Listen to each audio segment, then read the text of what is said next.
Hi, அவள் கதை episode 23. Rajmata மாமியார். உண்மையாலுமே அவங்க ராணி மாதிரி நம்மளை பார்த்துக்கிட்டா அவங்க ராஜமாதா தானே. எத்தனை பேர் அதை அக்செப்ட் பண்ணிப்பீங்கன்றது எனக்கு தெரில. ஒரு பொண்ணை ரொம்ப அக்செப்ட் பண்ணி இந்த விஷயத்த சொல்லியிருந்தாங்க. எத்தனையோ தடவை எங்கள் மாமியார் என்னை யார்ட்டையுமே விட்டு கொடுக்காம என்னை அப்படி பிடிச்சி வச்சு பேசினாங்க. ஒரு சில இன்சிடெண்ட்டில் ஒரு சில வார்த்தையில் நான் என் மாமியாரை இழக்க வேண்டியதாக போயிடுச்சு.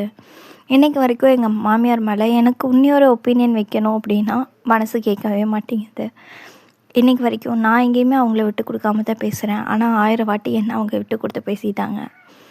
இன்றைக்கி வரைக்கும் எங்கள் மாமியார் எனக்கு பிடிக்கல அப்படின்லாம் நான் சொல்ல மாட்டேன். நான் அவங்க வீட்டுக்கு போகணுன்னா எங்கள் அம்மா வீட்டுக்கு போகும்போது நான் எவ்வளோ சந்தோஷப்படுறேனோ அதே சந்தோஷத்தை தான் எங்கள் மாமியார் வீட்டுக்கு போகும்போதும் நான் அனுபவிப்பேன்.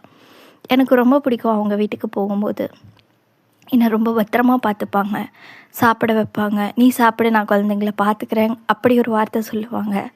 டீ காஃபி எல்லாம் பெட்டுக்கே வரும். ஏன்னா அவ்வளோ நல்லா பார்த்துக்கிட்ட மாமியாருக்கு நான் அதுக்கப்புறம் என்ன பண்ண போகிறேன் அப்படிங்கிறது எனக்கு தெரியலை.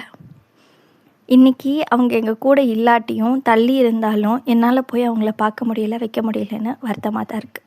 அந்த பொண்ணு வேறு யாரும் இல்லை, நான் தான்.